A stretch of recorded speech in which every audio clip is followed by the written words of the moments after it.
Kejadian pasal 32, Yakub takut bertemu dengan Esau. Yakub melanjutkan perjalanannya, lalu bertemulah malaikat-malaikat Allah kepada dia. Ketika Yakub melihat mereka, berkatalah ia, "Ini bala tentara Allah," sebab itu dinamainyalah tempat itu Mahanaim. Sesudah itu Yakub menyuruh utusannya berjalan lebih dahulu mendapatkan Esau kakaknya ke tanah Seir, daerah Edom.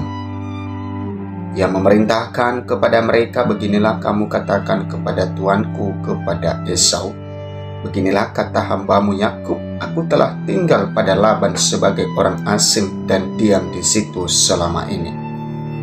Aku telah mempunyai lembu sapi, keledai dan kambing domba, budak laki-laki dan perempuan, dan aku menyuruh memberitahukan hal ini kepada tuanku, supaya aku mendapat kasihmu." Kemudian pulanglah para utusan itu kepada Yakub dan berkata, "Kami telah sampai kepada kakakmu, kepada Esau, dan ia pun sedang di jalan menemui engkau, diiringi oleh 400 orang. Lalu sangat takutlah Yakub dan merasa sesak hati, maka dibayanginyalah orang-orang yang bersama-sama dengan dia, kambing dombanya, lembu sapi dan untanya menjadi 2 pasukan. Sebab pikirnya, jika Esau datang menyerang pasukan yang satu sehingga terpukul kalah, maka pasukan yang tinggal akan terluput. Kemudian berkatalah Yakub, "Ya Allah nenekku Abraham dan Allah ayahku Ishak, ya Tuhan, yang telah berfirman kepada aku, pulanglah ke negerimu serta kepada sanak saudaramu, dan aku akan berbuat baik kepadamu. Sekali-kali aku tidak layak untuk menerima segala kasih dan kesetiaan yang engkau tunjukkan kepada hambamu ini, sebab aku membawa hanya tongkatku ini waktu aku menyeberangi sungai Yordan ini, tetapi sekarang telah menjadi 2 pasukan.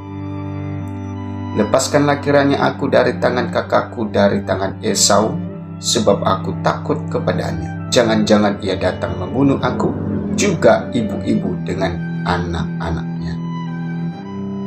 Bukankah engkau telah berfirman, tentu aku akan berbuat baik kepadamu dan menjadikan keturunanmu sebagai pasir di laut yang karena banyaknya tidak dapat dihitung." Lalu bermalamlah ia di sana pada malam itu. Kemudian diambilnyalah dari apa yang ada padanya suatu persembahan untuk Esau kakaknya, yaitu 200 kambing betina dan 20 kambing jantan, 200 domba betina dan 20 domba jantan,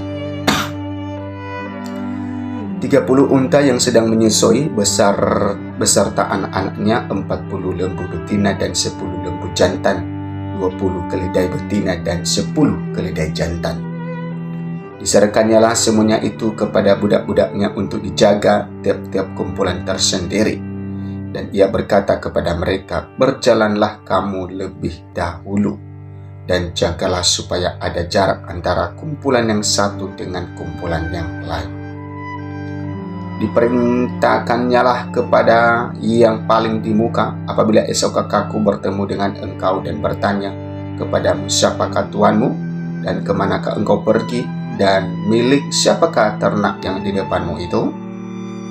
Jawablah, milik hambamu Yakub. Inilah persembahan yang dikirim kepada tuanku Esau, dan Yakub sendiri pun ada di belakang kami."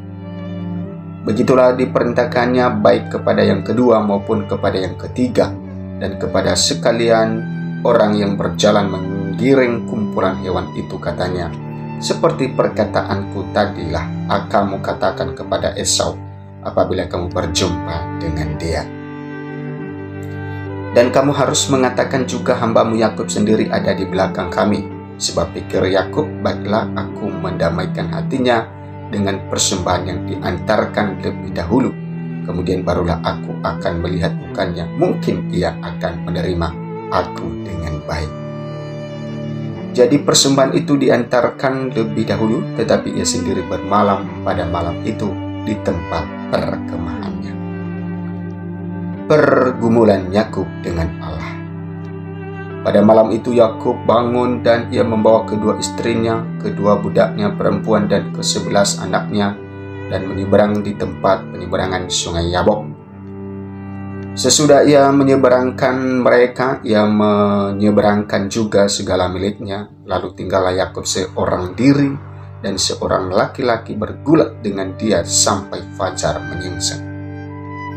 Ketika orang itu melihat bahwa ia tidak dapat mengalahkannya, ia memukul sendir pangkal paha Yakub sehingga sendi pangkal paha itu terpelecok ketika ia bergulat dengan orang itu. Lalu kata orang itu, biarkanlah aku pergi karena fajar telah menyingsing. Saat Yakub, aku tidak akan membiarkan engkau pergi jika engkau tidak memberkati aku. Bertanyalah orang itu kepadanya, siapakah namamu? Sahutnya, Yakub.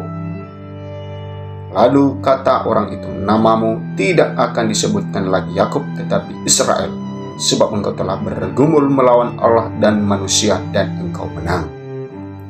Bertanyalah Yakub, katakanlah juga namamu, tetapi sahutnya, mengapa engkau menanyakan namaku? Lalu diberkatinya Yakub di situ.